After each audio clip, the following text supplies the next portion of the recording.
ঈদ হোক আর আমার বাসায় যে কোনো অনুষ্ঠানে ডালের বরফি লাগবেই লাগবে। প্রথমে কড়াইয়ে ঘি দিয়ে নিলাম, দিয়ে দারচিনি দিয়ে ঘিটা গরম হওয়ার পর এখানে 1 কেজি রাখা বুটের ডাল সিদ্ধ করে বেটে রাখা, এটাকে ঘিয়ে ভালোভাবে ভেজে নিব। এই নাস্তাটা বানানো অনেক কঠিন, তারপরও পরিবারের খুশির জন্য আমি তৈরি করি। এখানে 1 কেজি বরফি ডালের জন্য আমি 1.5 কেজি পরিমাণ চিনি দিয়ে দিয়েছি।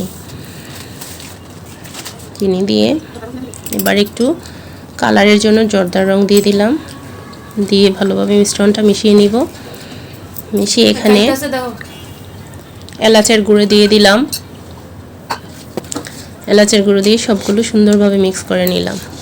চিনি দেওয়ার পরে কেমন লিকুইড হয়ে গেছে, এটাকে অনেকক্ষণ জাল করতে হবে, নাড়তে হবে, একদম হাত ব্যথা হয়ে যায়। তারপরও পরিবারের খুশির জন্য করি। এখানে পাউডার দুধ দিয়ে দিলাম, গুঁড়ো দুধ দিয়ে সুন্দরভাবে মিক্স করে নিব। আমার এই ডালের বরফিটা এত মজা হয়, মনে হয় যেন ডালটা বোঝাই যায় না, পুরো সন্দেশের মতো লাগে। 1 চামচ পরিমাণ লবণ দিয়ে দিলাম, দিয়ে সুন্দর করে সবগুলো উপকরণ ভালোভাবে মিক্স করে নিব। এটা খেতে যতটা মজা হয়, তৈরি করতে অনেক বেশি কষ্ট হয়। ঘি দিয়ে দিলাম, ঘিটা আমি ভিডিও করা হয় নাই, বিভিন্ন ধাপে ধাপে একটু পর পর ঘিটা দিতে হয়। যত পরিমাণ ঘি দেওয়া হবে ততই মজা হবে। যখন এটা একদম আঠালো ঘন গাঢ় হয়ে যাবে, তখন এবার কড়াই থেকে নামিয়ে নিব। একটা স্টিলের ডিশের মধ্যে ঘি মাখা, এটার মধ্যে আমি সুন্দর করে এটাকে বিছিয়ে নিলাম। নিয়ে এবার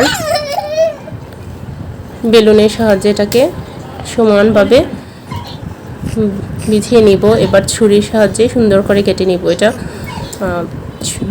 একদম যখন ঠান্ডা হয়ে যাবে শক্ত শক্ত